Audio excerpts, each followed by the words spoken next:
Hi, everyone. Michael Cohn from GSV here. Thank you to everyone for joining from around the world for week 2 of our Digital Summit series on the dawn of the age of digital learning. We have a great program for you today here on Channel 2 on how the coronavirus response will change the future of K-12 learning. We'll begin with Phyllis Lockett, CEO of Leap Innovations, hosting a conversation with an esteemed group of school and district leaders talking about how they are navigating this new normal. After that, Tom Vander Ark, CEO and partner, Getting Smart, will convene leaders from some of the most important technology companies talking about how EdTech has just hit light speed. As a quick reminder, there is other programming happening on channels 1 and 3. We'll put a link below so you can see those other conversations taking place. If at any time you want to attend a different session, you can go register for those now or at any time and receive a separate link. And with that, I'll hand it over to you, Phyllis. Phyllis. Great, thank you, Michael, and welcome everyone. It's such a pleasure to be here with all of you. Shout out to Deborah Quazzo, Michael Moe, and the GSV team for enabling us to have this forum. I'm really excited to be here today because I'm CEO of Leap Innovations and have been working on personalized learning for the last 6 years.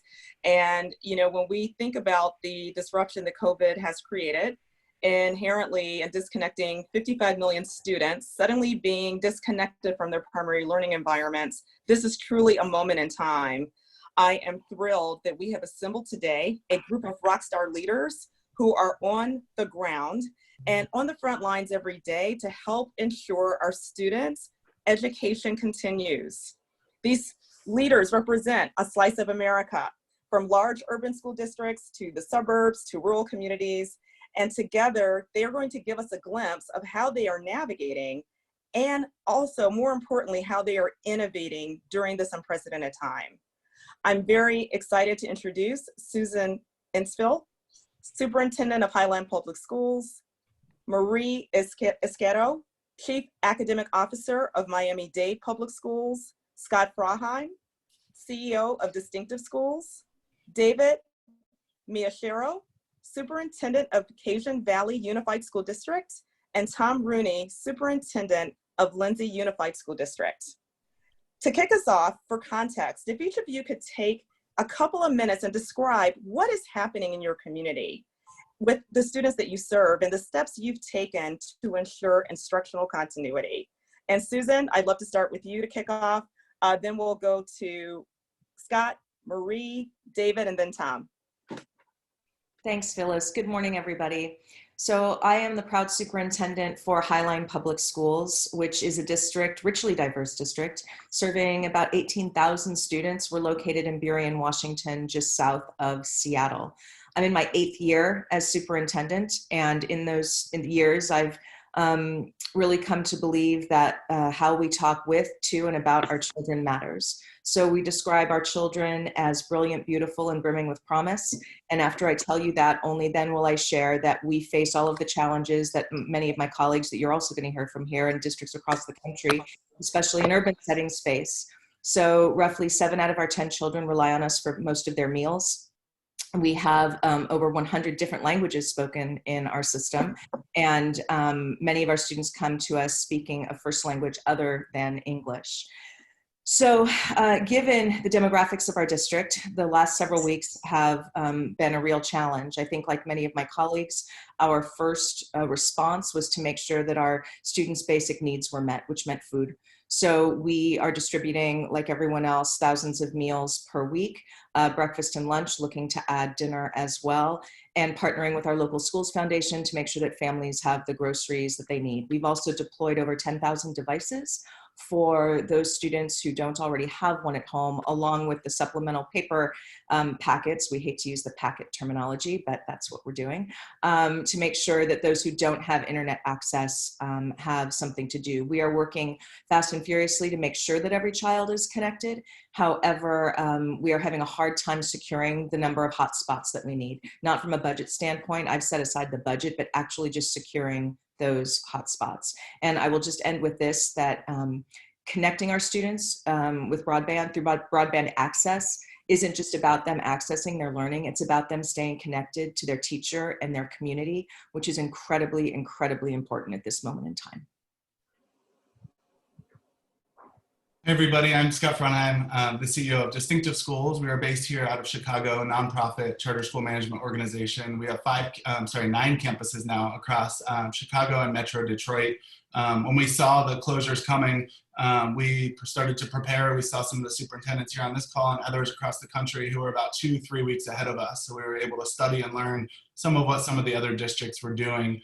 I'm really proud of our staff and our community and the way that we've come together in the same way that Susan mentioned. We had a phase 1, food, getting devices out, making sure that resources were sent out, and then phase 2, really understanding structures, parameters, and boundaries of each day and what we're asking teachers and students to do. When we saw the school closings coming, we went ahead and sent one-to-one devices home with every single student, which we're really proud of, and the way that our tech team came together and broke through boundaries of what we used to do and taking up our carts and making sure that kids had access and we're taking them home. Right now we're seeing about 85% of our students fully engaged daily, which is really, really something we're proud of. Second phase is launching next Monday. So we did have spring break this week. It was important to us that we gave our teachers a break because they've been working 3 weeks plus on just around the clock supports for kids. So aligned to our diversity, equity, and inclusion goals for this year, there was a collective action that came from our teaching staff that I'm really proud of, and everyone's saying we have to start now, even though we don't have a plan or a program or a model. Let's start and let's figure it out together in an iterative and fun, innovative way.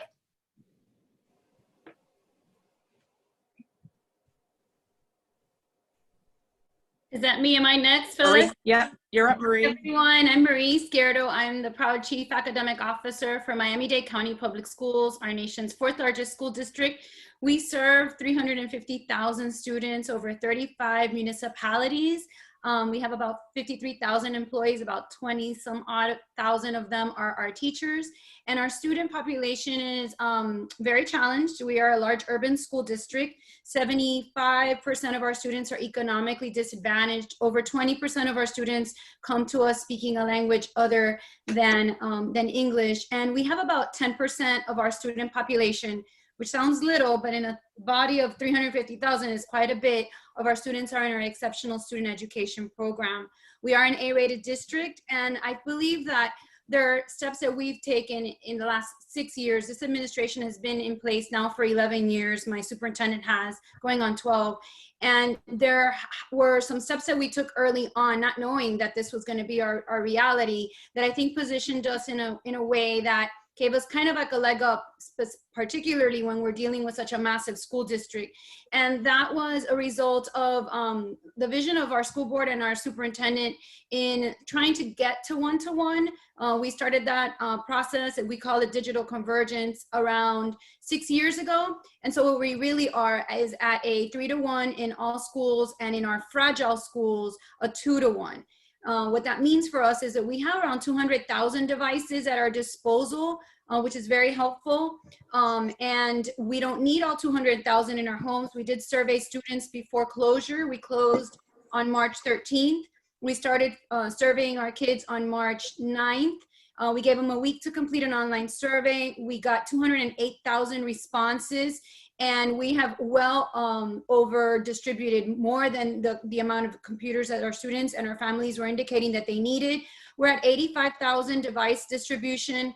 We're going at a clip of about 800 devices a day. We're also feeding our families. I want to say that the superintendent announced today that he's close to 500,000 meals. 500,000 meals have been distributed in Miami-Dade County to date, all through charitable donations and philanthropy locally, which is really exciting. And so we're currently in our 3rd week of remote learning. We had 2 phases, as Tom mentioned. The first was just standing up something very quickly so that our students and our families felt supported. Our focus was primarily our students and our teachers. Obviously at the beginning, we called that our instructional continuity plan. At the time, we didn't know it would be 1.0 because we thought we were talking about a very short amount of closure, 2 to 3 weeks closure. And since then, that has developed into our instructional continuity plan 2.0, which is publicly available at icp.dateschools.net. And what we consider ourselves as our enthusiastic curators, we do not have a learning management system in Miami-Dade, but we do have a very robust toolbox of digital content and scope and sequencing or pacing guides at the district level. So we narrowed those pacing guides, curated the content that supports those standards and benchmarks. And we are now in phase 2, which began this Monday, so yesterday, for our teachers and our students. And that phase includes parent training, making sure our parents understand what their responsibilities and roles are. And we are taking attendance and also now assigning grades. We're in our 4th grading period. And so I'm happy to announce that yesterday, our first day of taking attendance, we had 88% attendance, which is relatively high considering that this time last year we had 92%. So that's where we are in Miami-Dade. That's awesome, Marie. No doubt you and so many of you who have been ahead of the curve. That's extraordinary. David, Sure. The Cajon Valley School District has 27 schools, about 18,000 students, K through 8.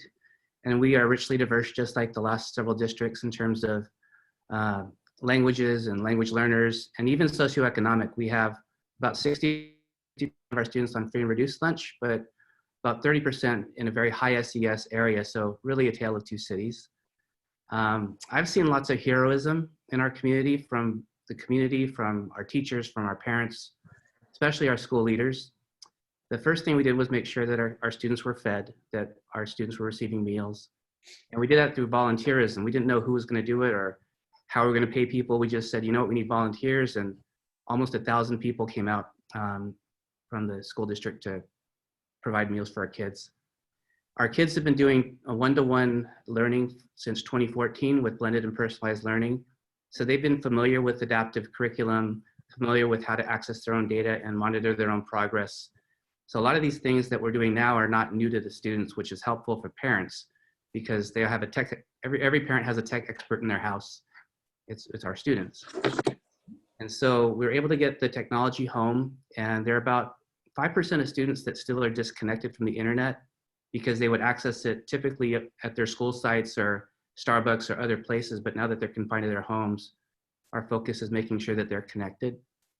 But our vision for our school behind me is happy kids, healthy relationships on a path to gainful employment. So in addition to modern learning and modern tools, we have a modern curriculum that we built ourselves in the world of work for career development.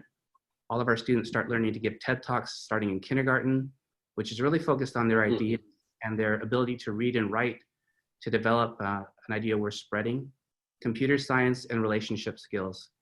And it's fascinating that when we talk to parents about what should we be doing during this time, it's relationships, it's connecting with students, so that their well-being is intact, and helping them connect with their peers online.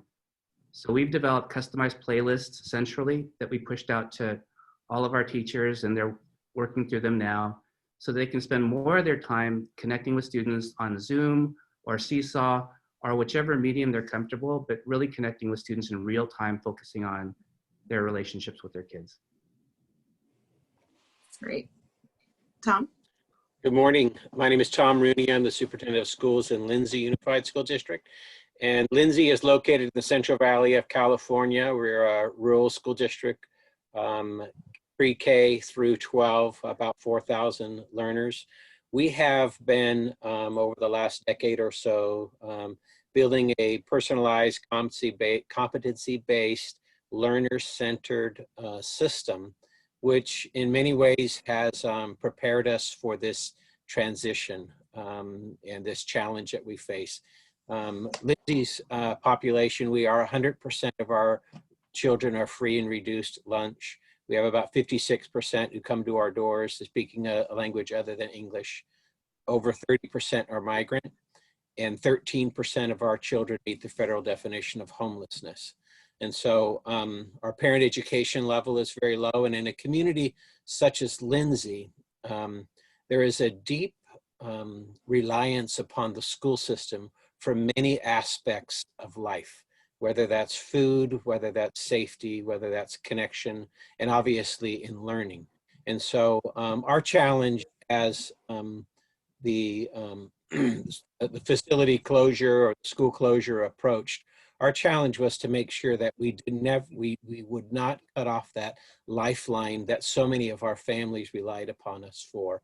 And in preparation over the last several years, we created a community Wi-Fi project that was fully implemented a couple of years ago, where every learner and every family has full access to the internet through the district system.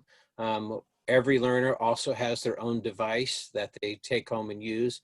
We also have been building a learner management system that's called Empower. We've been using that, and we literally built many thousands of playlists at every single level. And we've been kind of significantly training our team. And so over the years for this anywhere, anytime learning for Lindsay learners. And so when we were approaching school closure, and we closed on March 16th, but as we were approaching that, we were simultaneously ramping up to begin learning in a different way the very next day. And so on March 17th, Lindsay learners went home. And on March 18th, they all showed up to their virtual learning environment with their devices, with their learning facilitators. And obviously the numbers weren't, we didn't have everybody show up on that first day, but over time, only increased, and the level of engagement has increased. We also then provided, part of our journey was we provided, for 4 days after school closure, is we provided an extensive professional learning opportunity that was all virtual for all of our teaching staff to help them through this transition. And to, as you've heard several of the panelists say, it's not just about the learning of the content, but it's about reaching out and connecting with our learners and their families and letting them know we are here. And so Lindsay, our motto is the facilities have closed, but the learning has not. All of our services are here for you, whether it's food service, whether it's counseling service, whether it's family outreach, whether it's learning, whatever it is that you need, our system is here for you. And that's kind of the work and what we've been engaged in during this transitional time. Tom, I love that. I loved your announcement of that school wasn't closing, that Lindsay was just closing its facilities, and boy, how true that is. It's amazing. You know, the New York Times ran an article yesterday highlighting the reality that as schools move online, that many students are still locked out. And, you know, citing that, you know, some teachers have said that they have not been able to connect with half of their students. What are you all finding in your own districts, and what are you doing to connect with the students that, quite frankly, due to special needs, disabilities, at risk at home situations? How are you managing that at this time? But why don't we go in the same order? You can remember the order. Susan, we'll start with you, and then Scott, Marie, David, and Sure. Tom. I would say that probably for us, that's one of our biggest pain points and frustrations, and that's what I hear from staff. I had a conversation with one of my elementary teachers who serves our students with emotional behavioral needs, and she had over 2 weeks been trying daily, repeatedly, to connect with her students and families. And as of last midweek, she had only connected with 2. And that's not for lack of trying. So this is going to, I think, be an ongoing challenge for those of us in systems where not everyone has the internet connection, which is one thing. We've also had concerns around teachers having concerns around using their own personal cell phones or home phones to reach staff. So we're putting solutions in place for that, for their protection. But I think that connecting with all of our kids will continue to be a priority and continue to be a challenge, because I think it was somebody else mentioned, every family is dealing with their own reality in what we're facing. And frankly, many, and that number will grow as the weeks go on and more people lose their jobs and it's harder to put food on the table. They're just dealing with basic reality. And so initially, I think connecting necessarily with the teacher isn't always top of mind, but that doesn't mean we don't keep trying. And we're really blessed in Highline to have a dedicated staff who won't stop trying. And we'll keep at it. Hey, Scott, can you touch on some of the strategies you guys have put in place to ensure equity and connection to your students? Yeah, so I think everyone's struggling right now in phase 2 now that the devices are deployed, where school districts or school networks have them, what connectivity looks like and how that equity is provided. So we are utilizing our operations teams to begin making direct phone calls and visits to houses where possible while keeping everyone safe. To be doing check-ins, to advocate for families and or support with advocacy efforts for families, to contact local providers, to make better connections, work with our partner districts and our partner authorizers to have collective, assurance to go after some of these bigger ideas collectively here in the regions that we work in. We are thinking about tech hotspot pickups with food. So doing checkouts with food each day. We are providing that already. And so that's an opportunity for us. As we're reaching out to families, we're noticing that just bandwidth isn't as strong as they want it to be for the devices happening and the devices going in their houses, and so we're supporting them with that. Our IT team has completely flipped to a virtual help desk, and so they're being able to problem solve with teachers and families and students real time by joining computers and or fixing problems remotely. So really proud of that. For students that we're not able to reach, partnering with our school resource officers has been really helpful. Home visits, well-being checks, and making sure that our families are okay, especially those that have disruptive communication outlets that we're not able to reach right now. So to piggyback on what Scott was saying, so for us, we've done a number of things. The first thing that we did that I think has been very helpful for our families has been partnering with the local media and having them push out information relative to a helpline that we've stood up. That helpline was up the day after our school closures, the Monday after our school closures, and we have folks 30 operators trained on the line. Now they're doing it virtually. Before they were in a conference room together, and they are helping parents work through different scenarios that they're facing. So a lot of parents are calling this helpline, and this is strictly just for distance learning. We have a whole other number for food and basic needs and so on and so forth. We've been able to capture those families that are telling us that they don't have internet access, and we've been working with our providers as well. Comcast has been very generous in opening their Wi-Fi networks after we reached out to them very early on. We also have a project with Sprint called the 1 Million Project, where they've literally given us tens of thousands of Sprint phones that work as hotspots. This has been before closures. This was before anyone could imagine what we were going to be going through. And so we had on hand an additional 1,000 phones that they just sent us. And they were able to work with our attorneys to lift because it's for high school students only. That was the caveat. So we've been able to lift that barrier up. So now those phones we're distributing it to all grade configurations, which has been helpful. Additionally, taking attendance, some might see it as, well, you don't want to hold, kids accountable or penalize students, but actually taking attendance has been very insightful for us, because we can see then through our attendance reporting where the pockets of disconnection are, whether they are in our early childhoods, in our pre-K and kindergartners. We were at like 56% attendance on Monday. I mentioned that today was Tuesday, but today is Wednesday because all these days run into each other. But on Monday, we were at like 56% with our little guys, and today they jumped to the migrant camps alone. We're at 100% attendance. So we've worked with ways that students can report for virtual school, primarily if they have a cognitive disability or if they're really little and they can't remember credentials. So we're using QR codes for those kids. So we're noticing who's coming to school virtually every day better.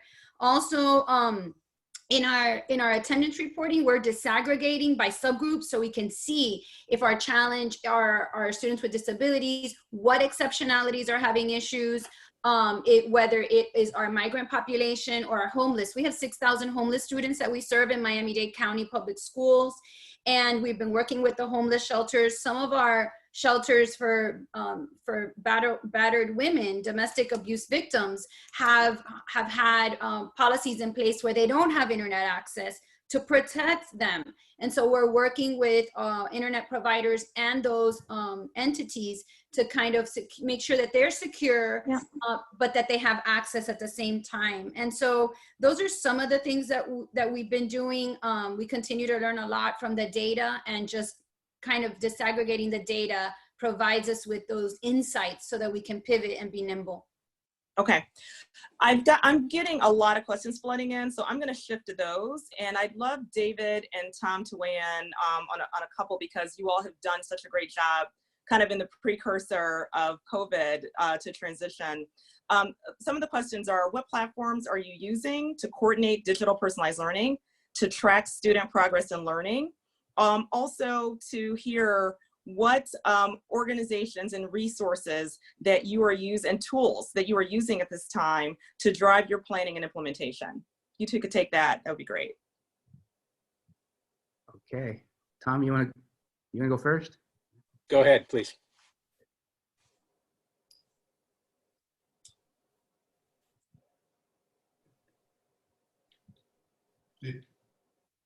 David, David, you're on mute. David, you want to go? I'll just share visually. Are you able to see my screen? These are some of the Yes. e-learning playlists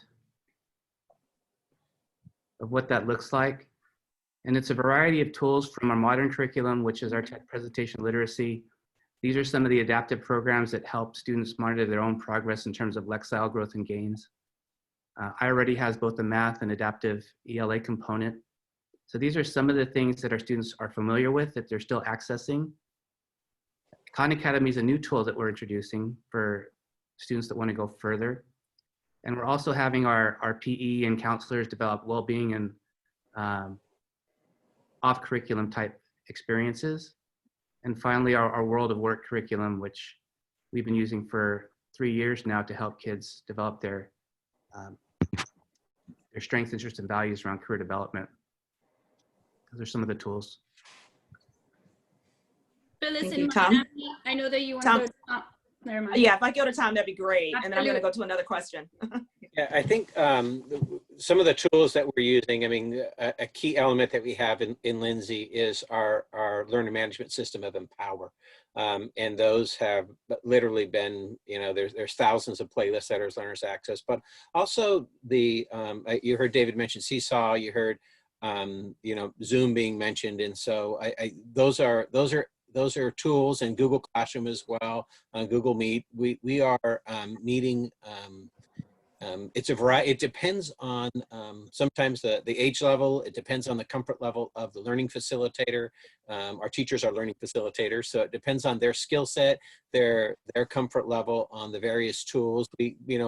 Our regular programs from iReady to Lexia to Reading Plus. Those are programs that we've been using regularly. And what we're finding, interestingly enough, is we're finding that the learner usage in some of the programs that we already have has gone up significantly in the first week or so. And so we had, you know, they have goals that they set. They're responsible for meeting certain, as a learner-centered system, it's about setting goals and driving your own learning. And so now what we're finding is some learners in this new virtual anywhere, anytime learning in Lindsay are actually engaged in learning with the digital content more so than they were before.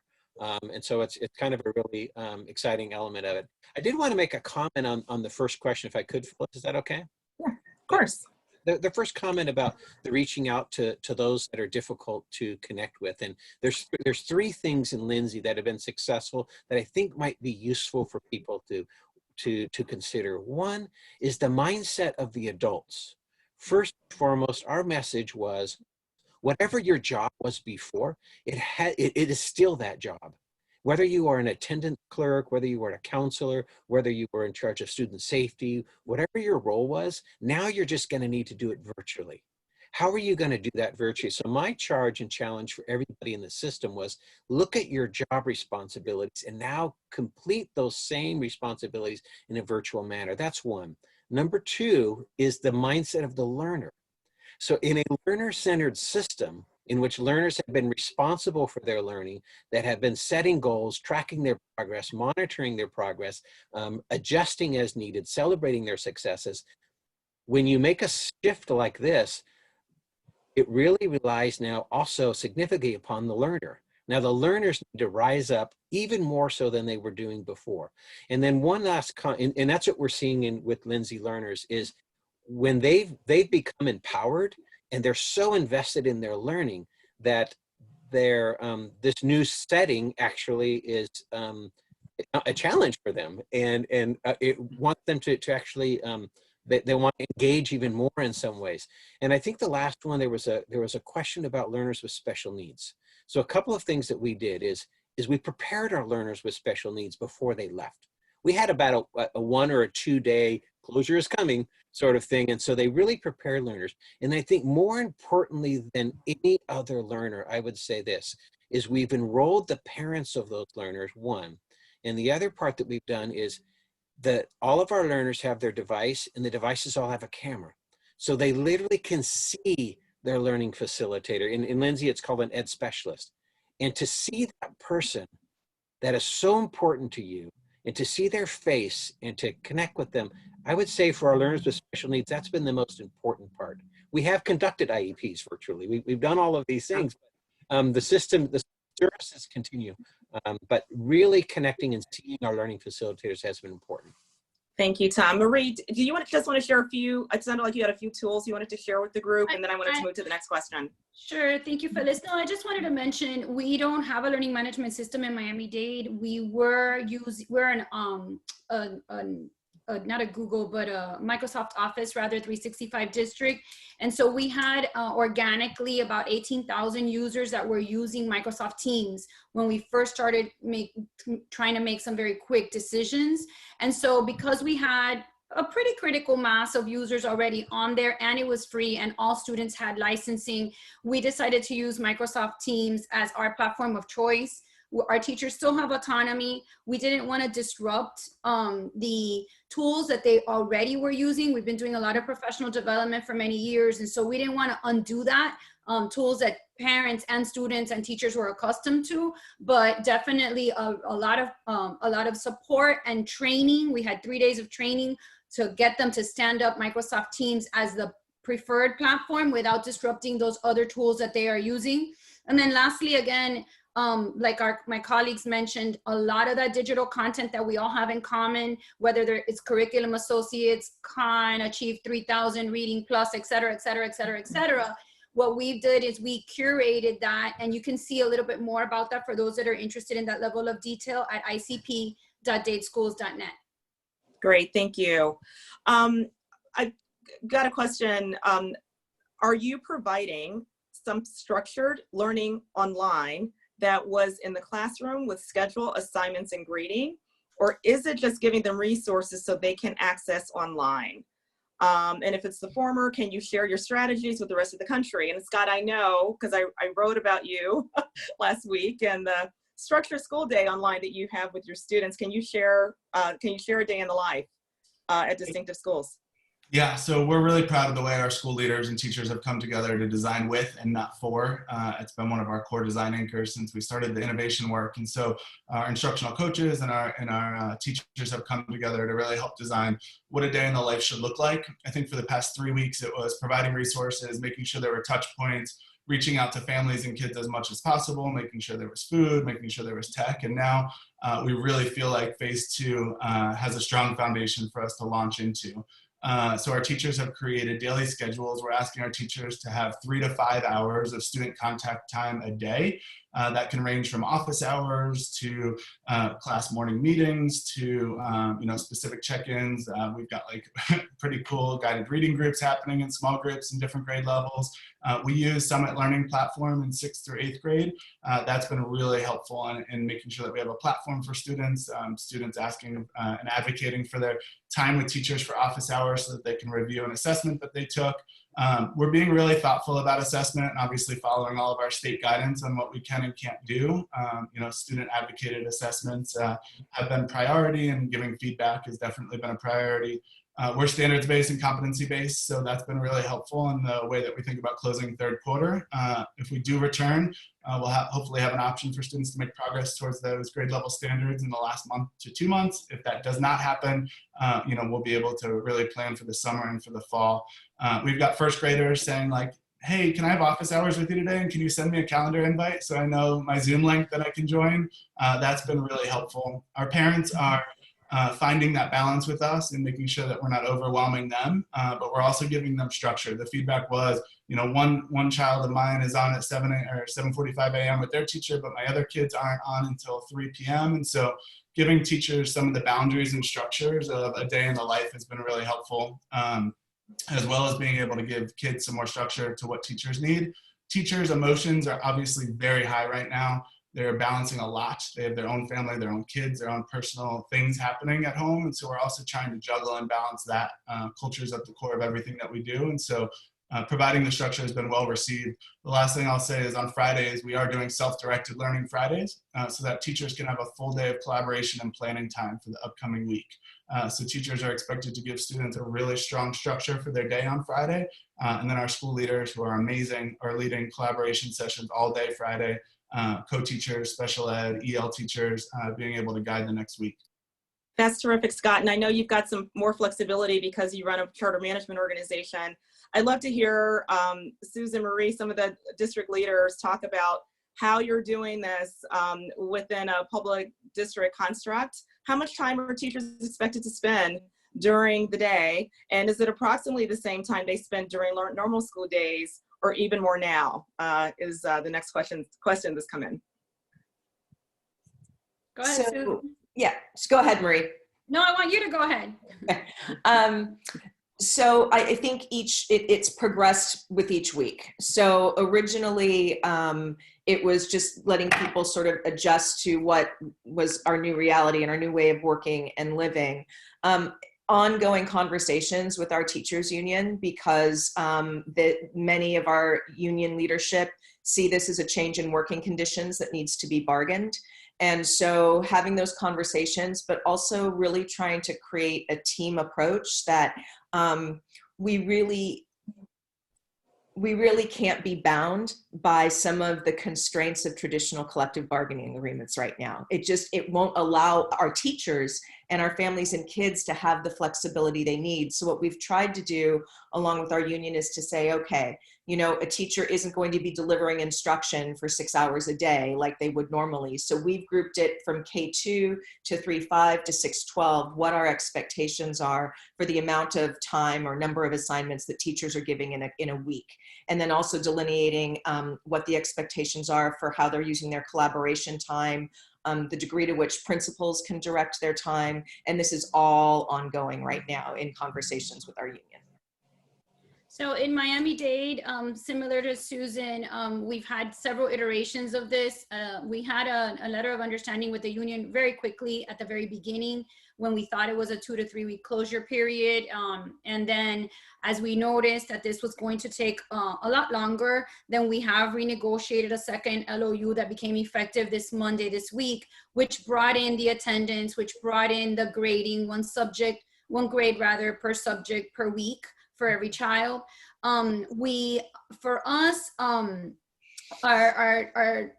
biggest thing right now is really balancing the assigning of assignments to students with direct instruction. And so there was a lot of questions in our first phase, in our first 2 weeks, like parents, we started looking at our social media feeds, and we started noticing right away some trends, and also the calls that were coming into the helpline were very indicative of where we needed to provide more structure. And that was around how long is this school day? Is my kid supposed to have classwork and homework? Is he supposed to be in front of a computer from the moment the bell rings at the beginning of his day till dismissal? So that was all part of ICP 2.0 phase 2. And we did create some good frameworks like Scott mentioned around, and Susan, around in a K1 grade grouping. This is about right, we think, and it was around 2 hours. We did it by subject. That's all in our ICP. They're called instructional continuity pacing guides. And within them, we have time on task by grade level, by subject. Of course, it's recommended, but it's giving the teachers those guardrails, if you will, that they should be operating in. In addition to that, from the very beginning, from the first day of closures, we did negotiate office hours. They are 3 hours a day of direct interfacing with students. That looks a little different when you're looking at an elementary classroom as opposed to a high school teacher who might have 150, 180 kids total. A lot of our high schools are still running calendars of A day, B day, which what that does is essentially cuts the amount of students that a teacher is interfacing with on any given day in half, and also the work that the students are doing. So having, communicating out to the external customers as well, our parents, that this is the expectation, because there was a lot of questions around that. Your child should be spending X number of time a day in their virtual school. You should be connecting with a teacher on a daily or other day, each and every other day during their office hours. That has been very, very helpful as well. Great. Marie, we're down to our last 5 minutes, and I do want to spend just a little time, and this is connected to a question that's come in around how you're thinking about the future of education.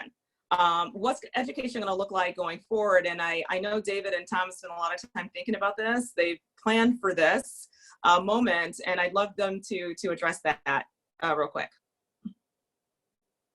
Tom, you want to go first this time? Okay. Go ahead. Well, I think one of the first stakeholder groups we reached out to are our parents. So we met virtually with all the PTA presidents from our 27 schools, with our school board president and our cabinet. And first we just asked how they're doing and checked in. And the first 30 minutes was almost like therapy, just people sharing their experiences and their feelings. But when we asked about academic program, the resounding themes were, we want flexibility, we want personal connection with our kids, human relationship, and we want guidance. We want guidance not just for our students, but for as parents at home. We need help in how to make sure our students are doing the best they can. That theme was with the teachers union and classified union as well, in terms of we want flexibility in our work, we want personal care, and we want to be connected with our colleagues. So it's interesting how we're repurposing people to feel interest in this time of closure. So a lot of our nutrition workers or transportation workers, people that typically would do specific tasks, are signing up to help students with their IEP goals online or read to kindergarten classes, to expand the number of people that we can connect with our families and our kids. And it's really been interesting to see where people go when given the option and flexibility to do their work. And we focused on outcomes rather than time. So to have a kid manage 6 different teachers and 6 different courseworks, and then a parent have to navigate that at home is unrealistic. So we've put together these playlists and said progress and growth are the most important thing, and staying connected with these kids to make sure that they have someone guiding them by their side. And so when you think about the future of education, flexibility, outcomes over time, a lot of the restrictions that the federal and state government have taken away probably shouldn't be put back when we go back to school. And that's a conversation that we'll have with our legislators, right? Whoa, now you're getting good. Now you're getting to the good stuff. Right, we're at the end. How do you see it? How do you see it changing? This is, everybody's cheering for you, by the way. Tom, you have something to add there? How's education gonna look different? Thanks, David and others. I think what I would say as far as like with the future conditions, that this crisis has changed what's possible, and it's actually moved people into a space that many did not think was possible. And now you hear it right here on the panel and all throughout the country. You're hearing people navigate this element of learning that they didn't think was possible for everybody. And so, it will forever change what's possible. I would add a couple of things though with regard, it's not going to be so much about, at least in my opinion, it's not going to be so much about the educational systems that exist. I think the shift is going to be around the concept of learning and how does learning happen and where does learning happen. And I think it's also, this crisis has brought about a much deeper appreciation for those who are educators. It's brought about a different mindset on the work that it is, on the commitment that it takes. When you have these learning facilitators and counselors and principals and everybody who are fully engaged in a different way, and they're not giving up on their learners no matter what. I think that says something to the community, that says something to our regions, to our states, and to our nation about the critical element of public education for America's children. And then, so what I think an element of this is there will be a greater engagement from the community. What role does the community play in ensuring children are educated? It's not just the responsibility of the school system, but it's also the responsibility of the parents and the broader community. And one of the challenges we have now is we have many of our learners who are in extensive internships. How do we continue those? The community engagement in the future will be different. And I was one of an author of a Hey, Tom. Go ahead. Tom, I'm so sorry to cut you off, but they're That's going right. to kick us out of here. What a great comment to end on.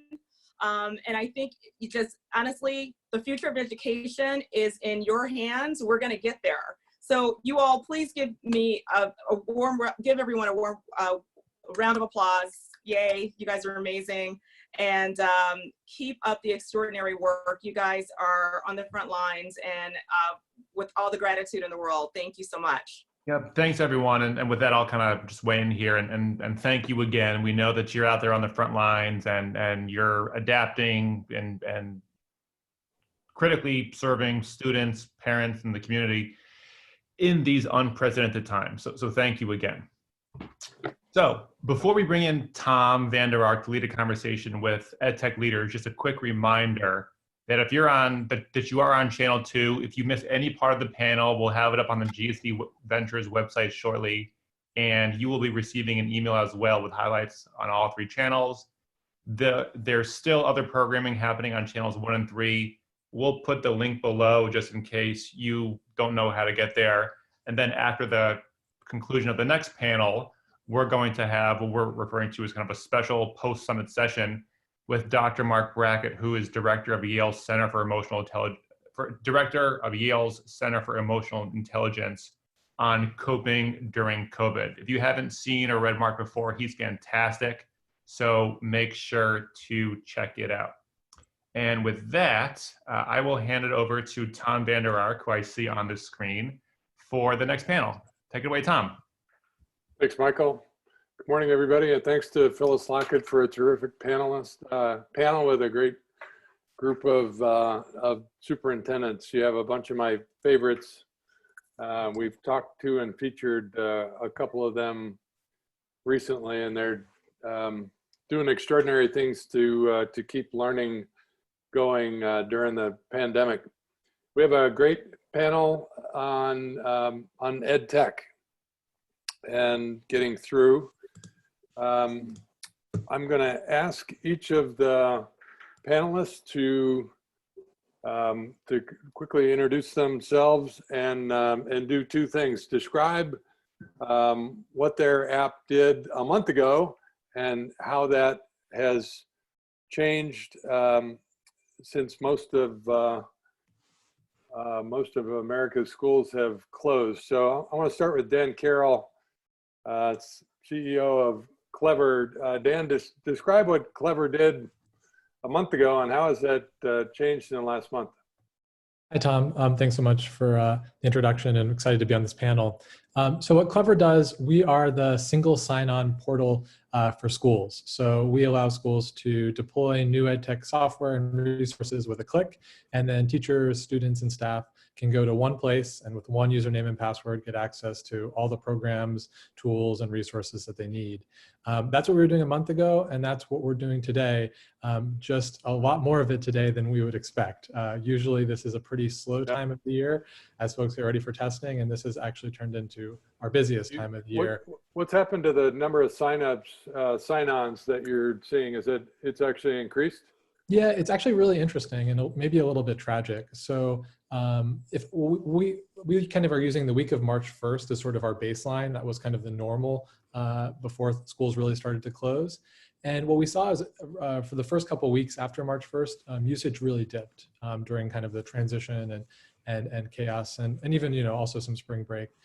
Since then, teacher activity on Clever is now significantly above normal, above that baseline. It's up about 20%, but student activity is still down compared to March 1st, compared to the sort of preschool closure time. It's down about 25%. And that I think highlights some of the equity issues and challenges that some of the superintendents spoke to on the panel before. And of course, we're doing everything we can to support schools and districts in making sure every student has access and is learning at home. But what we're seeing from the 15 or 16 million users who use Clever every month is right now student access is down compared to when schools were open. Interesting. Hey, Brian Gray from Remind. Remind us of what functionality you offer schools and how are use patterns different now?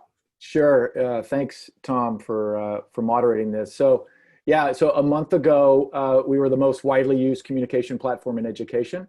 And I would say a month later, we're even more widely used as a communication platform in education. I listened in on Phyllis's conversation before this with a lot of the educators and heard the word connections quite a bit. And that's what we do. So through communication, through two-way communication, we've been both humbled and inspired by the increase in the usage of Remind over these last 30 days.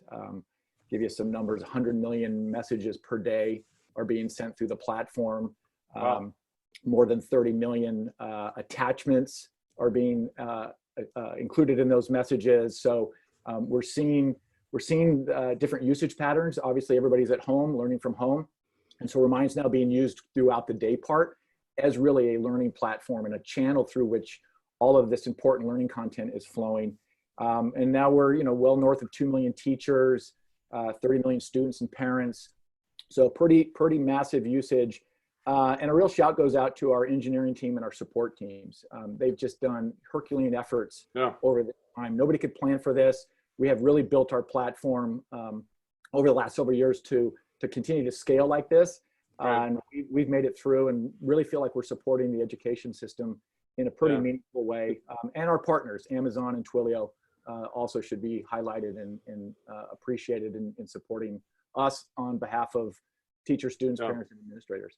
Now, Brian, it's interesting to think about if this had happened 10 years ago, right? How different it was. We were just at the very beginning of people going one-to-one and really being connected to school. And it's just great to have apps like yours in place that make a horrible situation like this a little more tolerable, right? Where you can at least stay in touch with parents and kids. Yeah, and you mentioned 10 years ago. I mean, it was literally 9 years ago Remind started, and Brett and David Kopp, who started the company, the first teacher sent out a text message 9 years ago, and here we are, really realizing the value of us becoming, really what we're talking about a lot internally is an accessible virtual learning platform. Yeah. Allowing everybody to stay connected. I mentioned the numbers. The important thing to remember is we also support SMS and text messaging. Yeah. So we get into the narrative around access, and we get into the notion that not everybody has a device, not everybody has a smartphone, not everybody can be on Wi-Fi or even robust data plans. Remind levels the playing field and has really been key to making sure everybody stays connected, and not just the students, but the parents, right? I'm sitting in an office, and right outside, I've got a high school junior and a college student who's home, and they're both doing remote learning. And my visibility into what they're doing is really pretty limited. And we help with that because we help send out that same information, those same updates to the parents so they know what learning progress their son or daughter is going through in this time. That's great. Amanda Duramaral from Fiveable, you're the place where AP kids go to study, right? That's it. Yeah. So What's a month happened in the ago, last month? well, we've always been like an after school space for students. Right. And so, you know, we have live streams, live trivia, other types of resources specifically for AP students. And so a month ago, it was kids coming after school to get like support, you know, beyond what they were doing in the classroom. And since then, now there is no after school, right? There's just at home. And so now we've just been really like everyone's talking about scaling with the demand. There was a question around whether APs would still happen, and College Board has adapted the exam this year to be online and shorter. Right. And so we've just seen a really massive uptick in students and teachers that are looking for AP specific resources, especially like ways that they can connect. I think what a lot of students are experiencing right now are some teachers are totally plugged in and are feeling comfortable using technology at home, Right. while others are not.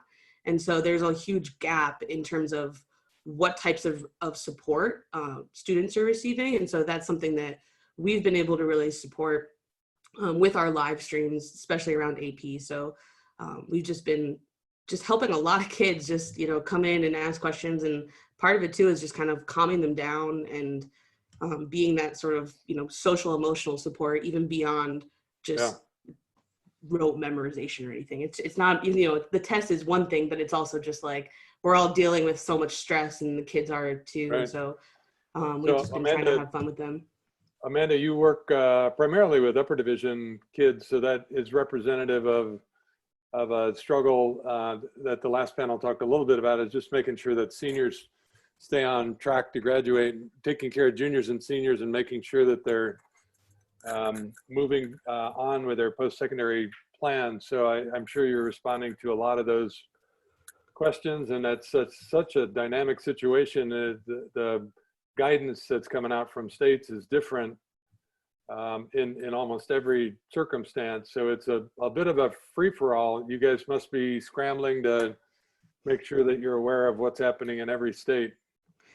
Yeah, I think the students are just, you know, part of what is so stressful right now is the unknown. That's for students, that's for teachers, that's for everybody. And I think with kids, they've been, you know, if you look at a senior or junior right now, they've been, you know, doing all the things they were supposed to do. They were taking SATs or signed up to take APs, signed up to do all types of different extracurriculars. And now that everything is changed overnight, they're seeing even colleges change their plans, right? Like whether or not like SATs are even going to be looked at. And so some students are sort of just like, how is this going to work? How will I match up against other students I'm applying against? That piece of it is very stressful for them. So they're just really trying to do as much as they can right now. Yeah, I'm curious, Amanda, do you see more AP learning going online after this, or will it go more blended and more online as far as AP learning goes? Yeah, I mean, I think like what we're able to do with AP online is really give more students access, right? Like not every school can teach every AP subject. And so how can we give students more access to learn the subjects that they want, to be able to take the exams that they want? And I think, you know, we've already started to see that shift in the last, you know, decade, as we've been talking about, with students using YouTube or even Wikipedia to study online. But with live streams, with teachers like implementing all these different features, it's just becoming more a regular part of how teachers are, you know, providing instruction. That's great. I'm sure a lot of kids are happy you're there. Adrienne Graham, founder, CEO of Seesaw Learning. You're another great resource that connects learners and teachers and families. Tell us a little more about what the benefits that you've brought to learning and how that's changed in the last month.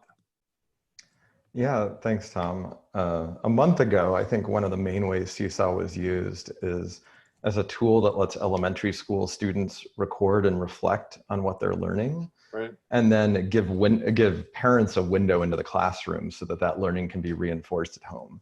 And as you might imagine, that same dynamic is at play now, but it's shifted. It's, you know, now the learning's happening at home, and it may be giving the teacher a window into what's going on at home. But I mean, we've seen just enormous growth, not just in terms of new users, but in terms of daily use. You know, Seesaw used to be used once or twice a week in the classroom, and now we see it being used multiple times a day as you know, teachers try to find a way to adapt to this new world. One of the things that we've been most excited about is that, you know, this whole change has been so disruptive to everyone's life and everyone's routine. And rather than looking at that purely from a negative perspective, I think it also opens up a possibility of new learning routines opening up at home. Right. That's where we've seen some of the, you know, biggest success with Seesaw around saying, hey, you know, the home is a great environment for learning, but it needs to happen in a different way than in the classroom. How do you practice reading as a family together every day and just make that part of your new routine? Or how do you cook together as a family and talk about math and fractions as part of that?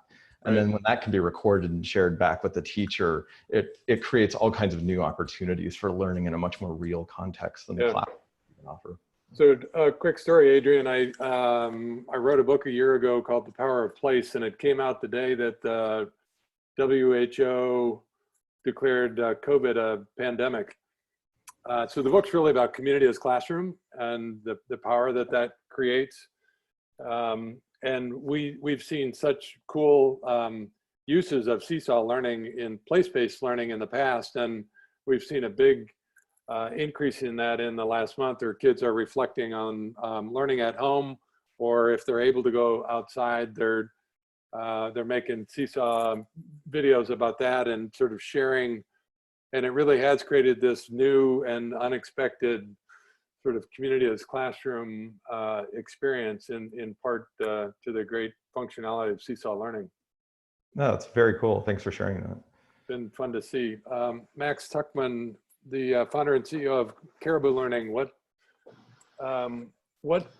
how are young people using Caribou a month ago, and how's that changed? Yeah, so we've always been focused on the babies. I'm a former 12th grade teacher, and it was very clear to me that if we do not focus on early childhood literacy, we all lose. All of us on the panel, in the audience, all the kids, we all lose. And so Caribou allows you to read together in a video call. So we are content plus video call, which up until a month ago was a nice to have, and now is crucial. Our numbers, we went free for COVID-19 on March 14th and literally 10x'd all of our numbers, not only downloads across the globe, number of users that signed up, usage, number of minutes making video calls.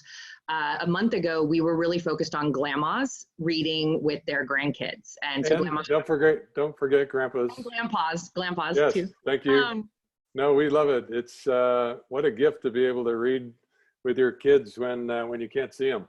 Exactly. And before COVID-19, right, it was, hey, I'm not going to see the kids because we just finished traveling, or we're not going to travel for a little while. And so I still want to make sure that they're getting literacy. Again, we're really focused on 0 to 7. So we're focused on before school even happens, making sure that the parent and the grandparent can feel like they're being the child's first teacher and feeling confident about that. We have thousands of titles in 8 different languages, and we're seeing that also is a game changer for the families across the globe that are dealing with COVID-19. What we also found when COVID-19 hit is that kids now are doing virtual play dates with their friends. So that was another use case, that we hadn't really anticipated, because kids see their friends all the time. They do activities. Totally, and they want to connect. Yeah, so we're having little virtual play dates. And one other thing that we've seen recently, which I think is really exciting, is this invent of micro babysitting. So for any parents who are on this channel, we know you need a break, and trying to give you a break on FaceTime just doesn't work, right? Kids are running around, they're bored. But with Caribou, they have activities to do, books to read, games to play. We even have a cooking section now, mindfulness, art walks, things that kids can do together. And we are free and unlimited for COVID-19. So anyone, please, who's in the audience, please go download Caribou, use it with your family. We really hope that it's helping kids right now during this crisis where they just don't understand what's happening. No, it's an awesome app. Every every grandparent ought to get it. So I appreciate some of the cool new use cases that you highlighted and the new resources that you put up. I want to give other folks a chance to highlight some of the cool resources that you've put up. One of the fun things in getting ready for the panel was just checking out each of your sites, and your teams have done a great job scrambling to add some resources. I'll start with Dan. What have you guys added in terms of resources? Yeah, thanks, Tom. So I just posted into the chat our Learning at Home page, which is where we've aggregated all the things that we're doing to support that transition from learning at school to learning at home. A couple of things that I want to highlight that have been incredibly helpful for schools. Right as things were beginning to hit, we reached out to Zoom and said, hey, there's going to be a big spike in educator need for video conferencing, right. But maybe we could do something together to make it really easy. And they were incredibly receptive, and we built a very, very, very quick but very effective partnership that allowed any district using Clever to sign up with Zoom and get kind of a bit, all the free trial restrictions lifted for all their teachers just with a couple clicks. And so 2,000 districts have done that, signed up for that Clever and Zoom partnership. And many of them tell us it's been a huge part of their strategy for serving both whole classrooms, but also students with special needs and English language learners, folks like that. We've also been scrambling to support parents in helping their kids log in, work at home. It's amazing how many parents we at the beginning of the crisis were reaching out to us and saying, gosh, my school wants my kids to go online and do all this great learning, but I don't even know how to log them in. Yeah. And so what we've been doing is we've been taking all the tech resources and tools that we've built for teachers to support kids in the classroom and making them available for parents. Things like the Clever badge that allows a kid to log in with just by holding their badge up to a webcam, or making that something that parents can access and print out and support their kids with. And so those are just a couple of the ways. We've also, maybe the one last thing I'd like to mention is we've been doing town halls. Every Friday, we've been gathering district administrators and having a few as panelists, but just having a really lively Q&A. And of course, there's been a lot of technical tips and tricks that have been shared. Yeah. But I think the thing that's been most powerful about those town halls is the sense of community and collaboration. Right. People go in and they feel like they're alone and they're on an island, and that their district's the only one thinking about these kinds of challenges. And they get together and they realize, wow, like the whole country, if not the whole world, is going through this. And just that sense of, we're all, fighting the same fight together has just been incredibly powerful and moving. No, I appreciate that. In some ways, there is this new mutuality that a lot of people are experiencing in sort of layers of community. So I appreciate that. Brian, thanks for adding some resources to the chat. What give us a couple headlines from the absolutely. So, Remind kind of sits right in the hub of all the stakeholders, right? Students, teachers, parents, and administrators. So let me kind of hit a couple of those or all of those. So on the administrator side, we were doing a lot of work, and then this went right through this period to really shore up rostering and tools for administrators. We've got a lot of folks, a lot of districts and schools that are coming onto our enterprise plan. In fact, Tom, I know you're up in Washington, so Federal Way, Everett, Auburn, Yakima, Olympia, almost 30 districts now in the state of Washington have come onto our platform as customers and partners, which is exciting. And so that rostering, of which Clever is one of our partners that helps us with that, makes it easy to get Remind out to entire communities very simply and very easily. So that's been important work. On the teacher side, really firming up and hardening and making sure everybody understands everything we do for teachers. So that starts with the two-way communication. In addition to that, voice calling. So teachers now can use the app and make voice calls and reach out to students, counselors. Amanda used the example. You talked about juniors and seniors being able to reach out to those kids right now and have a conversation with them. Integrations with Google Classroom, Google Docs, Microsoft OneNote, Flipgrid, LMSs like Canvas and Schoology make it really easy for teachers to go from Remind, grab the learning content, the curriculum, the lesson plans right from those services, and then use Remind as the communication and distribution channel.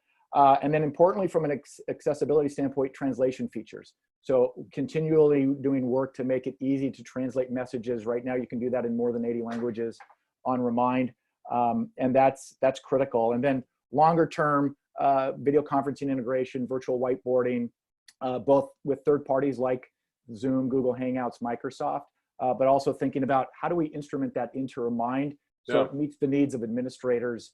We saw that, you know, Zoom is probably being looked at a little differently now by district administrators, and we've always kind of built for that that audience, and we'll think about video in the same way. That's cool. Adrian, you've added some new resources to Seesaw. You want to give us some highlights of that?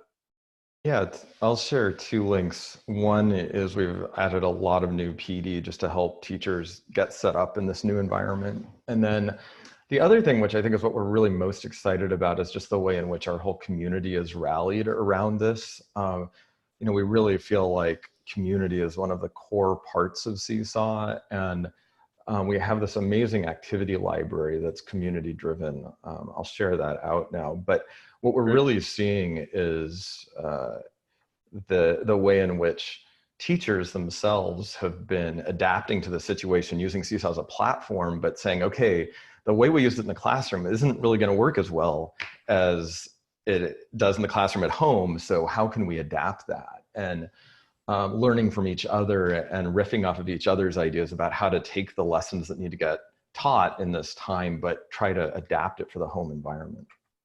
Yeah, that's great. Amanda, you added some resources to the chat as well. Tell us what we'll find there. Yeah, so we've done a bunch of things. We had our teachers put together study plans for the 17 AP exams that we support right now.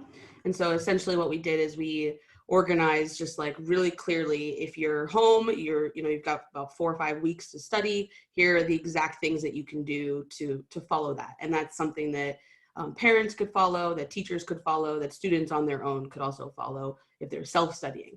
So that's the link that I dropped there. The other things that we've done are just adding a lot more resources. We've added a lot more live streams, especially like during the school day, just even like open Q&As or having past students that have earned 5s before pull up a Google Doc live and write practice prompts live, just so that students can see what that will look like, because the exams this year are completely essay based. So they have like 45 minutes to write 1 essay. And so we're giving kids as many practice prompts as we can. We've even been posting practice prompts on our community forums, and students and teachers are actually like going in and writing responses and then grading each other's responses, which is really cool. That's great. But I think mostly it's like the place that we've just supported the most is just really just trying to add more supports. Like, you know, every time we get a message, every time we get an email, just checking in. I've been just calling teachers left and right, just trying to brainstorm with them, figuring out how we can be helpful. You know, in the past, like all of our resources have been useful for students. We've had high pass rates on just for kids that use Fiveable. And so we're just trying to get that in the hands as many as we can. So we've made our videos downloadable, for example, so that if you don't have a good Wi-Fi connection, you could download it and then watch it later.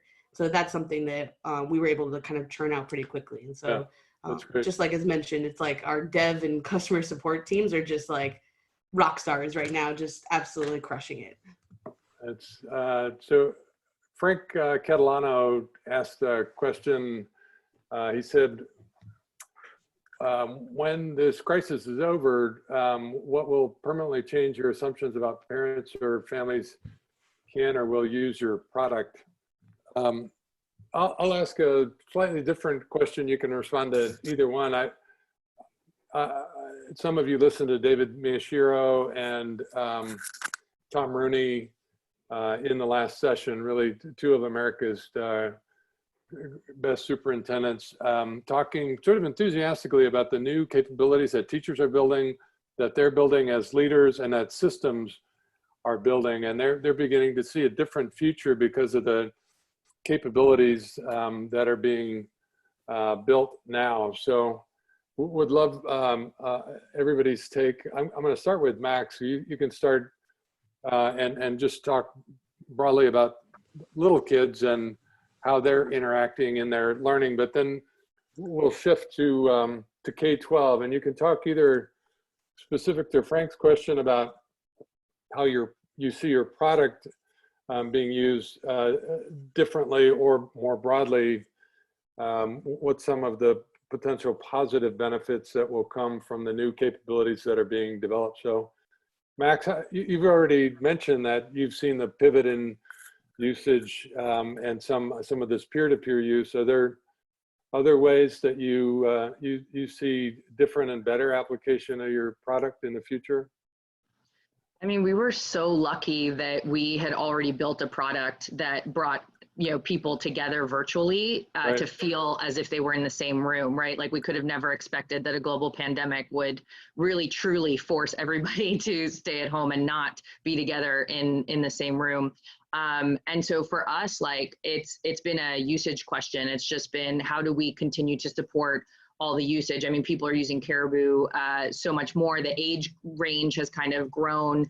The activities that kids want to do with grandma now are a little bit different. Before it was, we want to read all day. We want to read the same book. We want to draw pictures together. We want to color in a Sesame Street worksheet. And now it's, okay, we did all that, like, let's do something else. Let's cook together, right? Passover is today.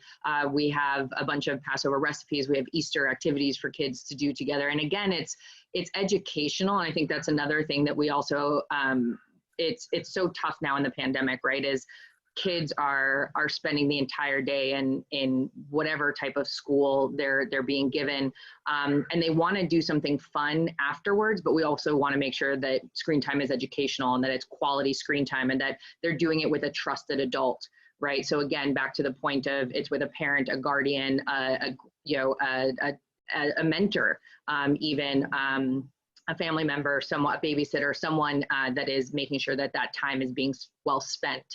And I think what's really encouraging is, again, just seeing how many people are realizing, like, hey, this is our new normal.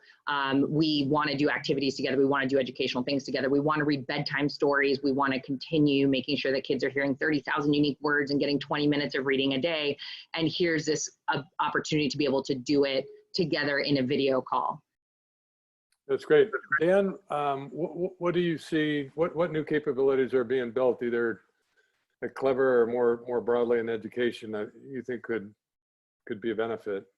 Yeah, Tom, I'm going to take a broader perspective here. And I'd say that this is a little bit of what I see happening and a little bit of what I hope happens. The first thing, and I think this is more than a hope, I think this is a must, is that I think this crisis has made it clear that having a device that's capable of learning and an internet connection at home isn't a nice to have, it's a right. And I think that we heard the superintendents talking about partnering and doing amazing work to make sure every student in their districts had a device. I think that's something that we're going to have to get together as a country and just decide this must happen. Every student, and really, I mean, every individual needs to have that capability of learning at home. And I think that once we have, you're super right about this underscoring inequity in America. I guess I have to admit, I thought a month ago we were farther along. I thought we were getting close to one-to-one, and that a lot of folks had shifted to a take-home device. And it turns out we weren't too far from one-to-one, but there weren't a lot of take-home programs, and Wi-Fi still sucks or isn't available for a lot of families.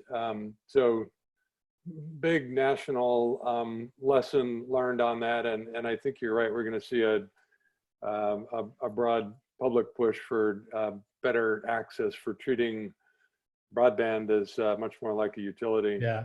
And I think it'll take government effort. It'll take nonprofit effort. I want to see the education superhighway of at-home access. And it'll take private partnerships as well to make this happen. No question. And I think that it has been fun to watch school districts and cities try to get creative to do what they can quickly, putting Wi-Fi in school buses and and distributing hotspots.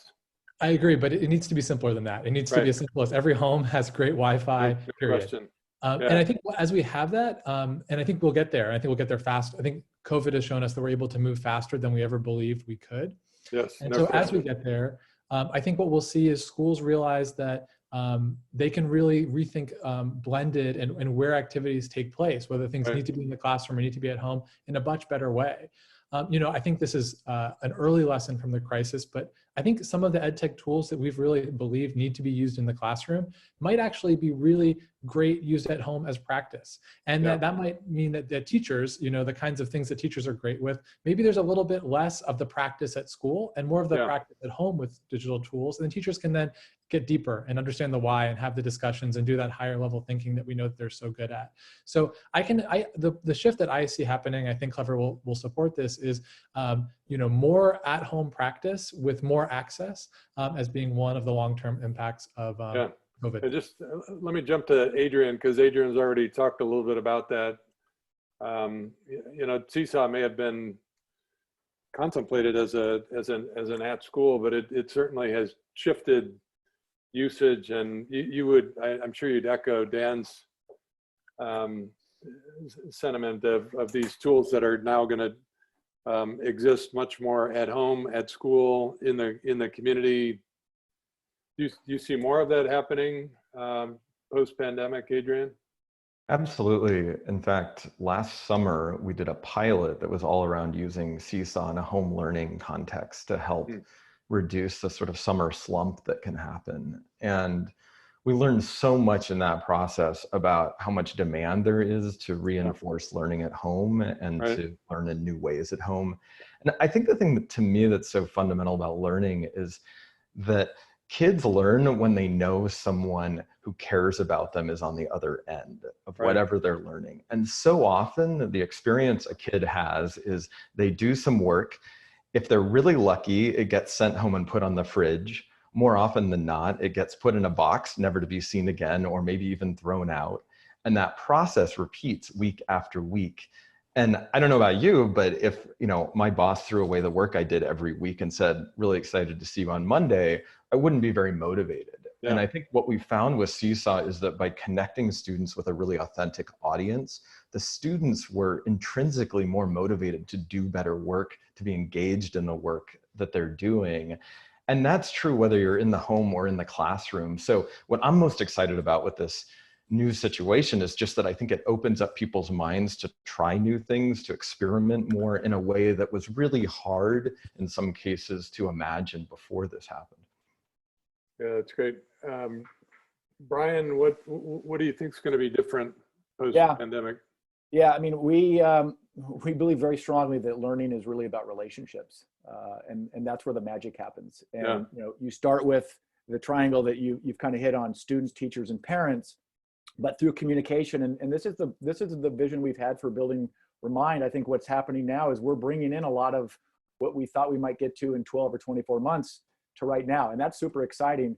But the relationships that go student, teacher, parent, counselor, coach, the person running my robotics club, like all of these people in support of the learning journey that a student has, and we really can get to a point where it's learning anywhere, anytime, through any means, and making it accessible. And again, we're already highly accessible because we support SMS and text messaging and our app, and you don't need broadband at home to stay connected. And so it's an unfortunate backdrop, but we have turned it very much into, this is a massive opportunity for education, and this systemic shift that we are in the midst of. We are just very excited to play a huge and important role in building these relationships, fostering these relationships, and then letting all these other great learning services flow through Remind. Like I said earlier, like we're seeing so much flowing through Remind right now because of the different use patterns, and it couldn't be more exciting.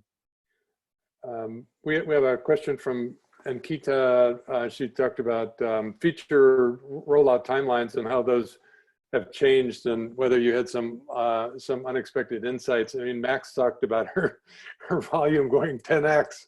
I'm sure that was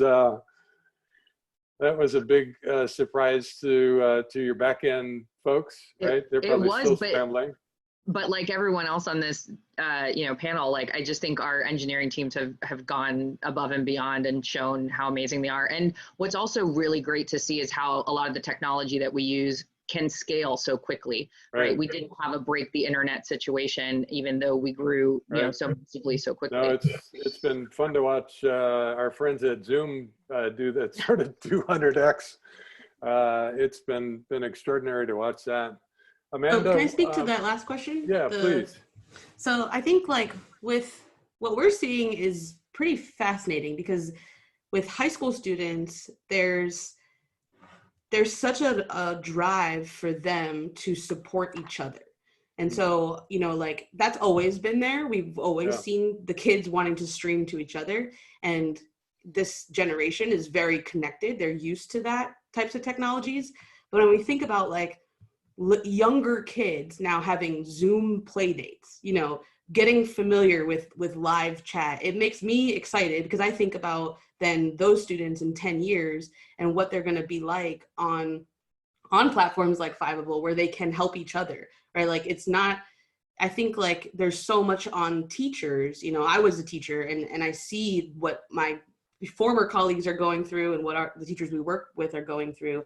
And it's a lot for a teacher to balance, especially like being comfortable with the technology. But I think because we're seeing students at home and getting more familiar with it, they're truly stepping up in ways that it just like blows my mind every single day, just how much they're putting into just creating supports, reaching out to fellow students, finding ways to help their classmates that can't access the internet, making sure that their teachers are supported, teaching their teachers how to use the technologies. So just shout out to the students that are just awesome. And I want to underscore that, Amanda. Great comment from Tom Rooney, the Lindsay superintendent. He says the bigger issue that needs to be considered is creating systems that build and ensure learner empowerment, learner ownership. Tom and I did a podcast on this last week. What they've done in Lindsay is they've really given learners ownership. They've made their outcomes really transparent. They have kids do goal setting every day. So kids really own their own learning. And it also helps them be really collaborative, Amanda, in the way that you were describing. So I do think we're going to see, when we go back to school, a greater sense of learner agency and a desire to have more control over their own learning, to learn from more sources, and to bring that back to school and to do it in a collaborative way. Amanda, it feels like you're seeing that. We're definitely seeing that. We're like almost immediately the students that we work with were like, I'll go live during the day. I'll practice prompts. I passed this exam last year. I know what to do. Like I'll step in because they know that not all teachers are going to be able to go live all the time. And so, but I think like to that point, there is just this like fascinating level of creativity that it's existing from students and from everybody, but even just like an appreciation for school, right? Like how many kids are just like missing their teachers, missing their schools, missing their friends, missing just like the classroom environment. And that there's nothing that could have created that, right? Like that sense of just like, such deep appreciation for everything that's happening. I know students are really seeing how much their teachers are working too. And so my guess is that when school does reopen, it's just going to be this like joyous moment of like, like what does next September feel like? It's not going to feel like any other, if we're back, if it's back and everything's back to normal, which who knows, but if it is, it's like this whole new level of just like, I don't know, it's like students are just going to really want to be there, just want to be there and learning. And that could lead to some really exciting times. Hey, Tom, cool. Tom, can I just jump in? I heard the same Lindsay points and totally agree. I love the theme around kind of learner agency and learners controlling the journey. I also heard and strongly believe, and we believe as a company, teachers have to be at the center as well. And as we're building this kind of new normal and this new future, teachers have to be supported. I was actually on the phone with my sister last night. She's been teaching for 26 years in the state of Oregon, middle school. And she was saying her biggest challenge right now is just staying connected and making sure that every student knows what she's posting up in Google Classroom, that their parents knows. She's got some students she hasn't heard from since they've been out of school now for 3 weeks. And so really making sure, because no matter what agency a learner has, all right, and they're the most self-directed, even by the time they get to a senior or junior year, they still need somebody. They still need a teacher or teachers to help them stay on that path and stay on that journey. And I think that's critical. Thanks. Adrian, in addition to this question of what new capabilities you see being built, there's a question for you from Batisha Thames, who said, how is Seesaw providing a platform that provides learning feedback to students? So talk a little bit about how teachers are in the loop on providing feedback. She said, I really appreciate hearing how important it is that students know the person on the other end of the work cares. And she echoed your sentiment on how much it would suck to have a boss who throws your work away. So just maybe a word on the feedback question, and then if you want to add any thoughts on new capabilities that you see being developed. Absolutely, and I want to echo both what Brian and Amanda are saying about just how important it is both on the student side and on the teacher side. And, you know, it's really about having a community that's centered around the student. It doesn't just have to be one person, doesn't just have to be the parent. It's really about making sure that that student feels really well supported. And so, you know, in Seesaw, what I think is really helpful is that you see the student work. The student work is really at the center of Seesaw, and then whoever else is connected, whether that's classmates, if that's teachers, if that's families, if that's grandparents, all of those people can give feedback back about the actual work that's being done and really connect to what the student is learning. And that's usually where we see this sort of student motivation or student light up. And that's really what we're all about. I mean, that's what we're trying to create more and more of. And this environment just creates some new opportunities for us to do that in new ways. So most of what we've done, at least on the technical side, is really just made it easier for people to bring their classroom home. We released this new home learning code that makes it really easy for a student to securely connect to their classroom and make sure that the family can only see that student's work and not other work in the classroom that they shouldn't have access to. Yeah, just I want to end with a word of thanks to our panelists. Love the leadership that you guys are exhibiting, not only in your companies, but in the sector in a time of crisis. You're doing great work. You have great products. Thanks to your teams for all the resources that you guys have posted and for sharing your wisdom with us today. Thanks. Yeah, Michael. Yeah, Thanks, and I'll Tom. echo that. Thank you so much, everyone. I'm running the Cone Homeschool right now, and we are a Seesaw classroom, and we have grandparents all over the country, grandmas and grandpas, using Caribou to deliver reading instruction and even the mazes and the coloring. So huge fans of what you're doing, Amanda. And your shelter in place setup looks terrific. I think we're all going to camp out there as soon as we can begin to travel. So thank you so much, everyone, for joining. It was a wonderful conversation. Quick reminder, we have the Mark Brackett Permission to Feel Coping and COVID session happening on Channel 1. So make sure to go check that out. And thank you again, everyone, for participating in today's conversation. Hope everyone stays safe, and we'll see you all next week.